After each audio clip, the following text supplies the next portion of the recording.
네, 전해드린 것처럼 남북 정상회담이 하루 앞으로 바짝 다가오면서 청와대가 막바지 준비 작업에 총력을 기울이고 있습니다. 어제 실무 준비를 위한 선발대가 먼저 평양을 찾은 한편 문재인 대통령과 동행할 방북 대표단 명단이 발표되기도 했었는데요.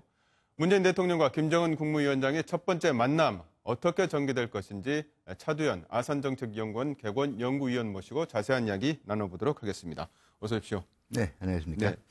자, 이제 내일 한 이 정도 시간이면은 문재인 대통령이 이제 평양으로 이제 좀 출마를 할 것으로 예상이 되는데. 그렇죠. 평양에 도착하게 되면은 뭐 대대적인 환영 행사가 예상되지 않겠습니까? 네, 일단 한 비행 거리가 한 1시간 반 정도 될 걸로 예상이 돼요. 이게 네. 생각보다는 조금 길게 생각이 될 수가 있는데, 네. 왜냐하면 이 지금 서해 직항로라는 것이 네. 군사분계선을 그냥 바로 가로질러서 가는 게 아니라 네. 예, 서해 쪽으로 디귿자로 우회해서 가거든요. 돌아서 가는군요. 예, 군사분계선 쪽은 지금 비행 제한 구역이 설정이 돼 있고 정전협정상 아직은 정전협 체제이기 때문에 네네. 예, 디귿자로 비행해 가다 보니까 시간이 좀 걸리는데 그러면 아마 내일 아마 9시 30분쯤 네. 이제는 그 서울하고 평양 기준시가 같아졌죠. 네네. 그러니까 우리 시간으로 9시 30분쯤 네. 평양 순안공항에 도착하지 않을까 생각이 네. 되고요. 이제 시간은 뭐 저희가 이제 예측으로 이제 예, 말씀드린 그러니까 거고 만약에 확실히 정해진 건 8시에 아닙니다. 출발하면 한 네. 9시 네네. 30분, 네. 7시 반쯤 만약에 출발하면 한 9시경 네. 이렇게 되지 않을까. 선발대도 어제 뭐 이 정도 시간에 출발을 했으니까. 예, 선발대는 이제 또 육로로 갔으니까 네네. 더더욱 이제 일찍 네. 좀 출발을 했어야 되겠죠. 네네.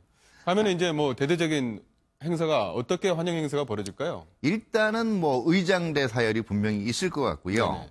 그 다음에 일단 이 순안공항부터 김정은 위원장이 지금 나오지 않을까, 영접을 네네, 나오지 네. 않을까 이렇게 예상을 해봅니다. 그러니까 네. 이게 기존에 있던 특사단이나 이런 방북과는 달리 거의 이 정상급 방문이 이번이 정상급 방문이기 때문에 네네. 이에 준하는 예우를 북한도 갖추는 모습을 네. 보여주지 않을까 생각이 되고요. 네.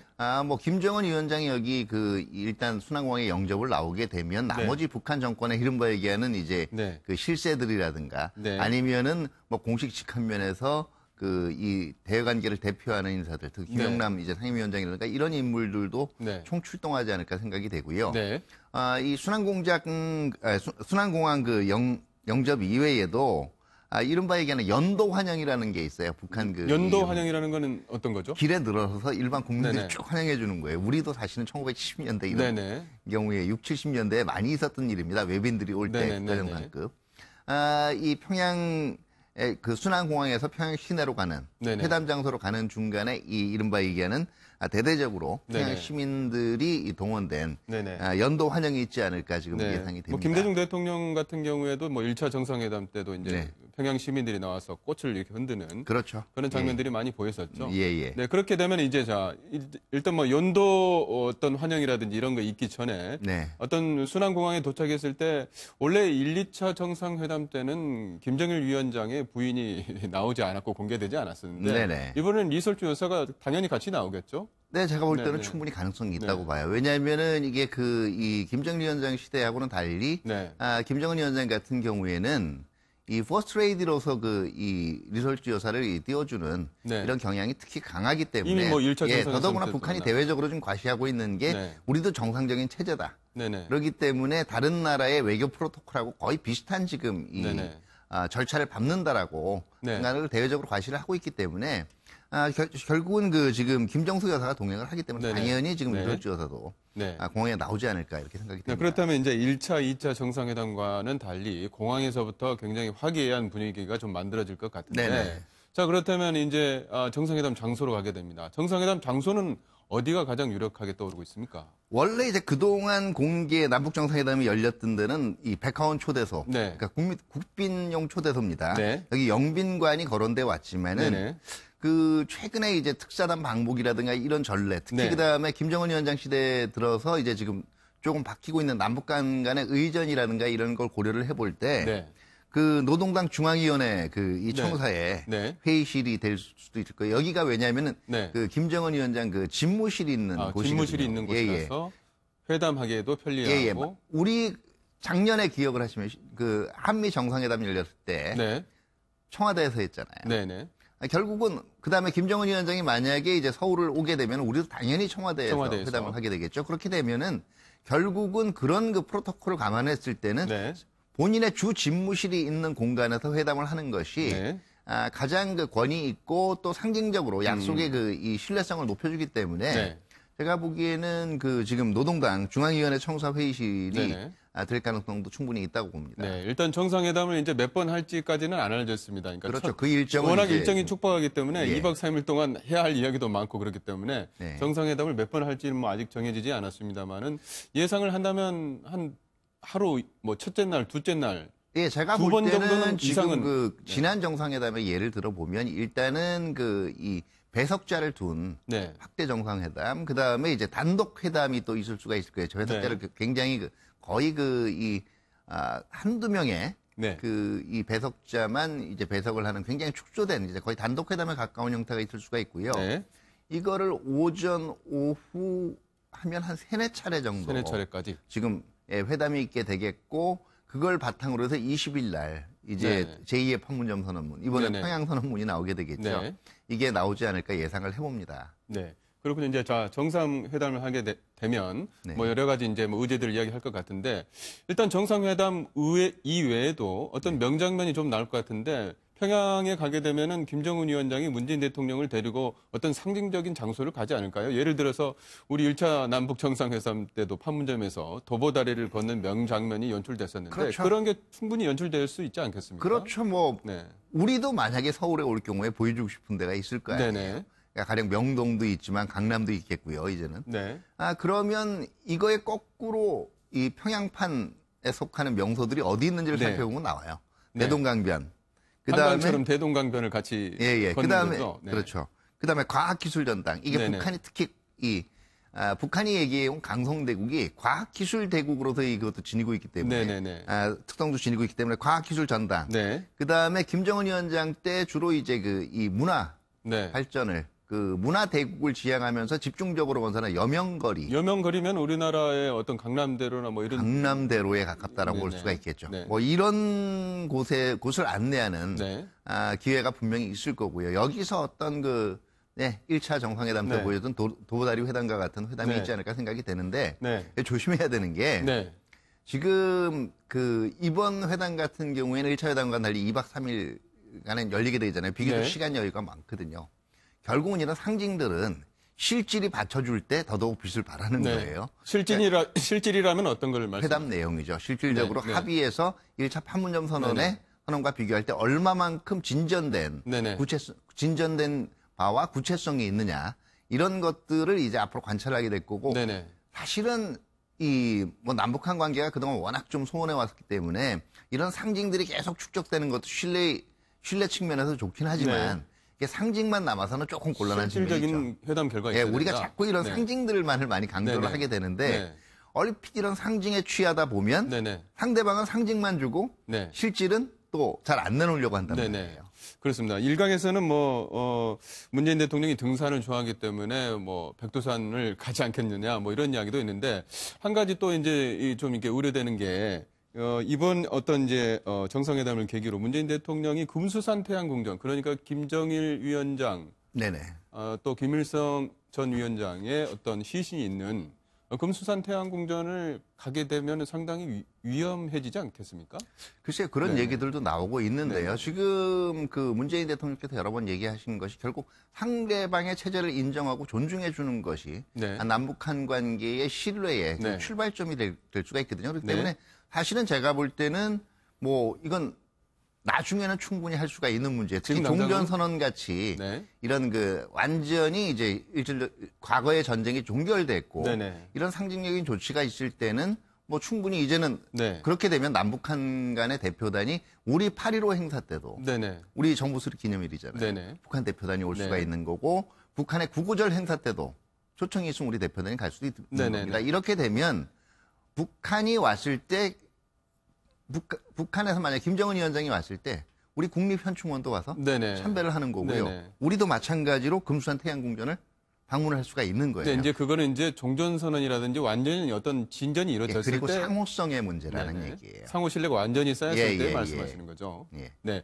자, 그런 건 이제 좀 더 우리가 먼 이야기지만 그때는 신뢰가 충분히 쌓였을 때 저희가 충분히 이제 아무 기대도 관리가 해볼 수 없다라는 있는 얘기예요, 제 얘기는. 근데 이제 네. 이거를 너무 빨리 네네. 당겼다가는 오히려 나중에 네. 역으로 모든 국가나 체제는요, 결과적으로 화장실 갈 때하고 나올 때가 조금 틀려질 네네네. 수가 있어요. 네. 이게 나중에 역으로 거꾸로 그 선전에 이용당할 수도 있고 네. 하는 거기 때문에 전반적으로 그리고 또 이런 거예요. 네. 모든 정책은요, 국민적 공감대하고 합의가 있을 때 지속 가능성이 있는 거예요. 네. 그건 뭐 행정부의 변화 없이 그런 합의가 있다면 그거는 계속 갈 수가 있는 네네. 겁니다. 지금 과연 금수산 태양궁전 참배에 대해서 네네. 우리 국민들이 일관되게 여기에 대해서 동의하거나 찬성하거나 지지하는 입장이냐. 네. 이걸 뭐 생각해보면 해답은 간단하게 나오는 네. 거죠.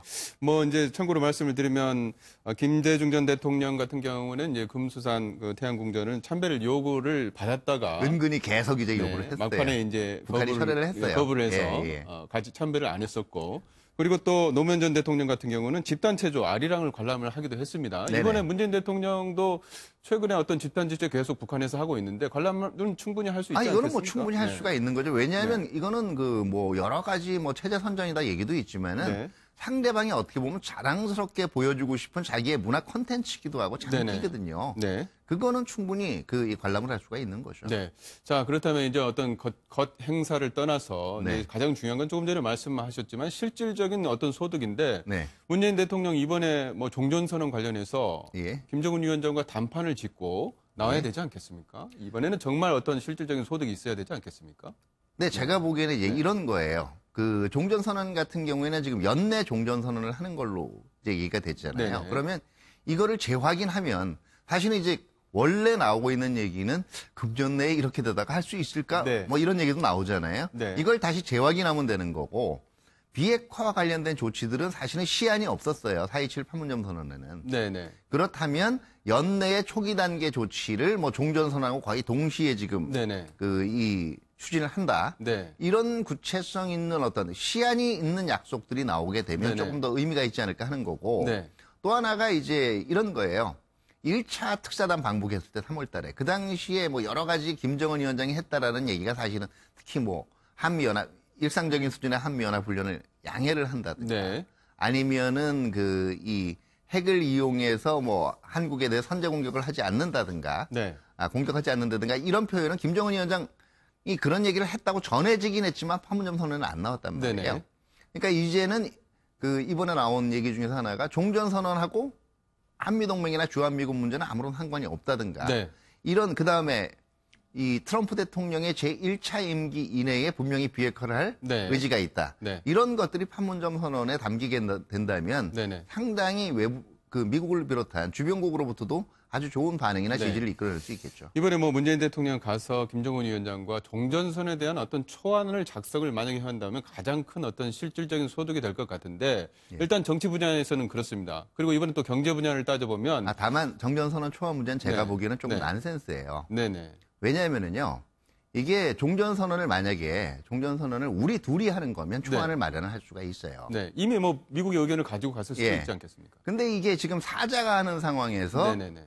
사자가 참가해야 될 상황에서 조금 성급한 문제다. 양자 정상회담에서 초안을 만든다라는 네. 것 자체가 사실은 아무리 나머지 이제 주변국들이 우리가 주도를 하고 네네. 주변국들이 이걸 지원한다라고 하더라도 이게 조금 어떻게 보면 결례나 좀 성급하다. 어떻게 보면 결정을 강요하는 듯한 인상이 날 수가 네. 있거든요. 요거는 조금 우리가 신중하게 네, 생각해볼 알겠습니다. 수가 있어요. 정치적인 문제는 그렇고 이제 경제 문제로 넘어가면 이번에 대거 총수들이 포함됐는데 네네. 그렇죠. 자, 4대 총수들이 간 이유 실질적인 뭐 남북 경협에 결정권이 있는 사람이기 때문에 갔지 않겠습니까? 네, 아무래도 이게 지금 북한한테 네.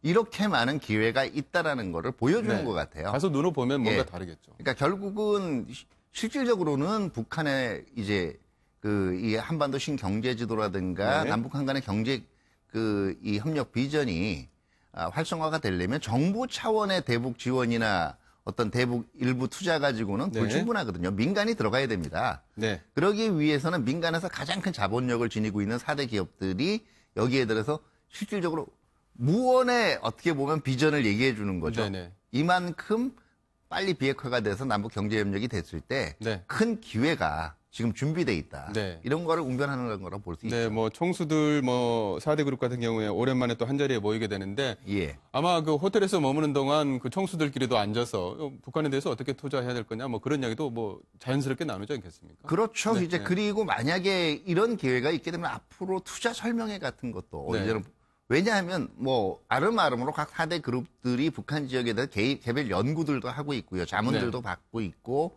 또 나중에 이제 만약에 남북 경협이 활성화되면 어느 곳에 투자를 해야 될지를 지금 연구는 하고 있지만 네.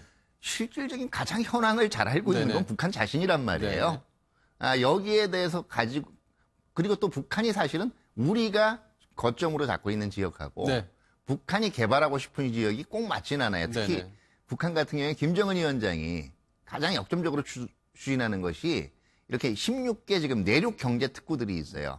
이 지역이 어떻게 이제 투자를 해나갈까 이것도 앞으로는 서로 정보를 주고받게 되겠죠. 네, 알겠습니다. 하여튼 뭐 좋은 자리가 만들어졌으면 좋을 것 같고요. 오늘 오전 11시에 뭐 임종석 비서실장이 어떤 남북 정상회담 어떻게 진행되는지 구체적인 일정이라든지 세부 계획 이런 거 발표한다 그러니까 11시에 또 한번 지켜보도록 해야 되겠습니다. 지금까지 차두현 아산정책연구원 개건연구원이었습니다. 오늘 말씀 고맙습니다. 네, 감사합니다.